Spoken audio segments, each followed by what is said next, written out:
For this study, we're going to compare the A minor pentatonic scale with the A minor blues scale.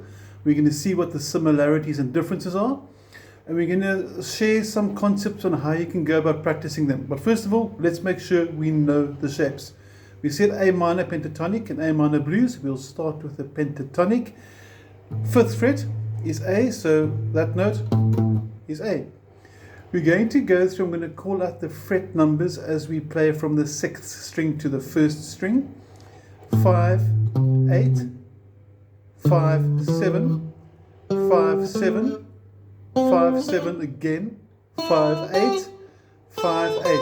And then we want to reverse it. 8, 5, 8, 5, 7, 5, 7, 5, 7, 5, 8, 5. So step one, if you don't know the scale, please practice like this.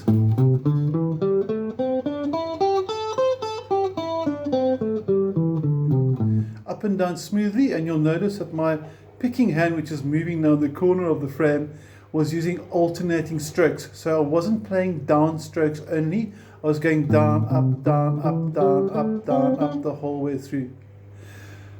Next up, we're going to look at the A minor blues scale. Now, first of all, pentatonic means 5, and the tonic means your root note or your octave of the root note. So penta, 1, 2, 3, 4, 5.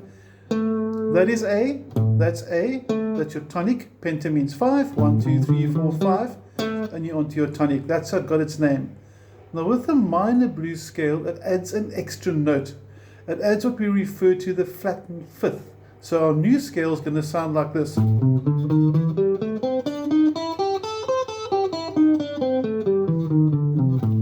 Now the extra new note is that note, which you can hear has got quite a sort of a tension to it, if you want to call it that. So when you're playing it, you don't really want to stop on that note. It makes a nice passing note. But let's learn the scale first. Going to start off again on A. It's the A minor blues scale. 5, 8. Next string, 5, 6, 7.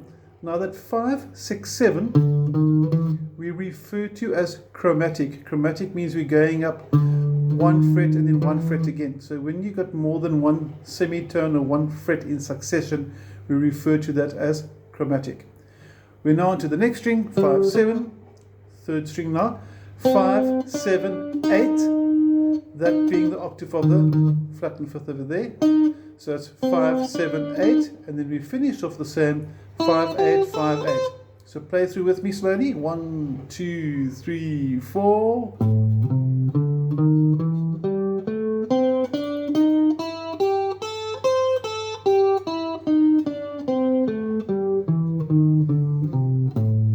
Now, once you've practiced those scale shapes and you got them, it's always a good idea to move them around the guitar neck as well. So don't just stay at fret number 5. Take it to fret number 12, for example, because E is also a very popular key to play in, E minor.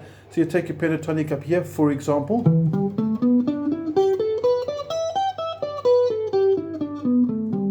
Take your minor blues scale.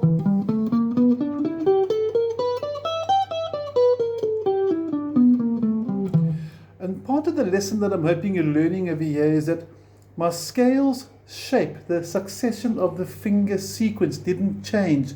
The position or the starting note of the scale determined what scale it was.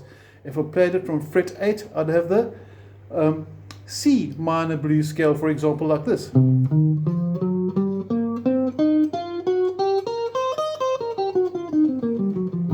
So wherever you play that scale from, whether it's the minor pentatonic or the minor blues, from wherever you started, it becomes that minor blues or that minor pentatonic. Now the idea of playing it at different places, maybe even an octave higher, is to help your hand get used to playing really close together. And then maybe take it all the way down to fret number 1 for the F minor blues. Try that and experience the difference as your hand gets really, really tight and close together with the fingers and the closed frets and really wide apart. It's good control for different keys. Now, once you've perfected the scales, you want to be able to start learning or applying some soloing ideas or concepts to it. Now, one of my personal favorites is running with triplets. Now, going back to the A minor pentatonic, and we're going to go up in groups of 3 like we said. So we're going to go 1, 2, 3. Now after you've got to the third note, you go back to the second, and from the second you go up 3. 1, 2, 3. Then of that group of 3 you go back 1 and you go up 3. So you can see we gradually going up in groups of 3. 1, 2, 3, 1, 2, 3, 1, 2, 3. And every group of 3 is simply starting on the second note of the previous triplet. Let me say that one more time. Every triplet is starting on the second note of the preceding triplet.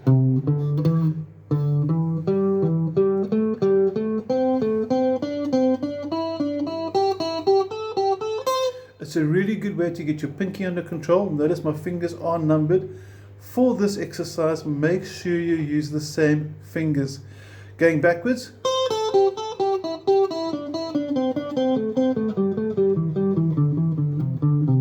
And you'll notice with my picking hand, which is moving again, is always alternating strokes. It's really going to help you. I know some guitarists will argue about economy picking and things like that. That's a different topic. I'm not going to debate that. All I'm saying is for this exercise, alternate your strokes. It's really going to help you. So far you've got your scale, you've got groups of 3 on the pentatonic, and we're going to take the same concept of 3 notes to the minor blues scale. This will give you some nice combinations. We're going to get the middle finger working a bit here. Check this out. 1, 2, 3.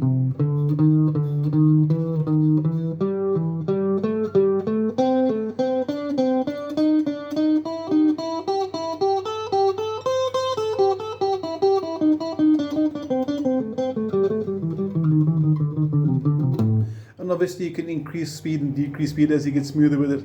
Now this exercise over here isn't to go nice and fast or anything like this. It's to share some basic exercise ideas for it.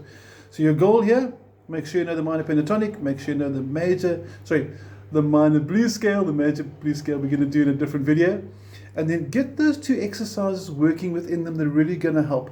Now another nice exercise as well is using a combination of hammer-ons and pull-offs like this.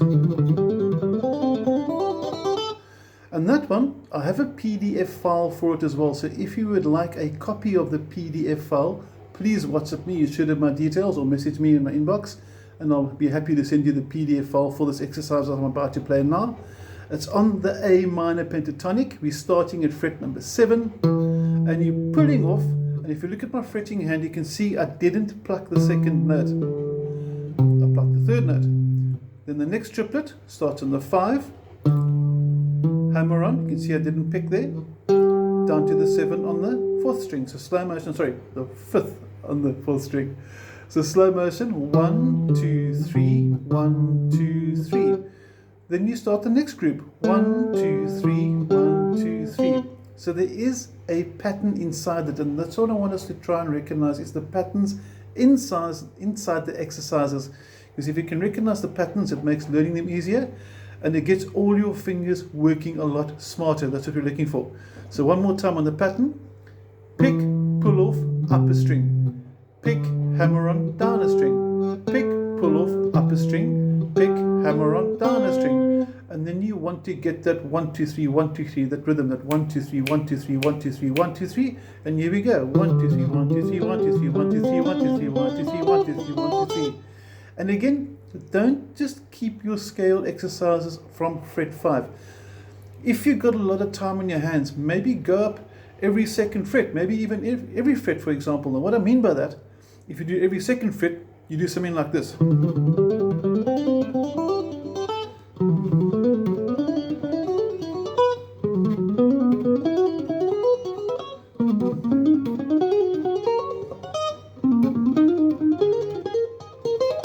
You take it as far as you can get up the guitar. So again, the purpose over here is to get fluent, to get control, and the same finger sequence over here with the wide frets as they get more narrower, and eventually as you get all the way up to where your fingers sort of squeeze inside there, that you got total control of your instrument. Hope you got that. And obviously there's a descending pattern which will also be on the PDF. etc., etc. So there's a whole lot of exercises on their groups of fours, and that, which I'm not going to go through now. The purpose of this over here was to get the major and minor blues scale. The differences, that's the note that separates it. And this is a very cool riff because you can do, and this riff here,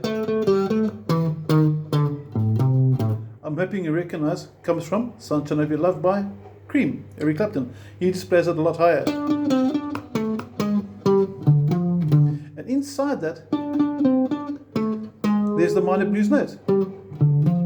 That's the importance of knowing the scales. Gary's Moors, Cold Day in Hell. He plays it out of C sharp minor, still the same scale shape.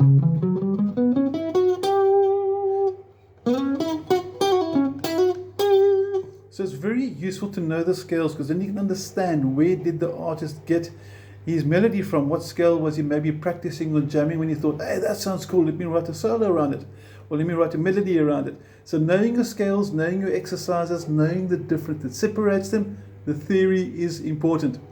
Okay, I think that's enough for me for now. I hope this helps, and hope it gets your improvisation going. Like I said, if you want a copy of the PDF scale, I've got some nice exercises on there for that. Drop me a WhatsApp or send me a message via my inbox. Thank you. Take care.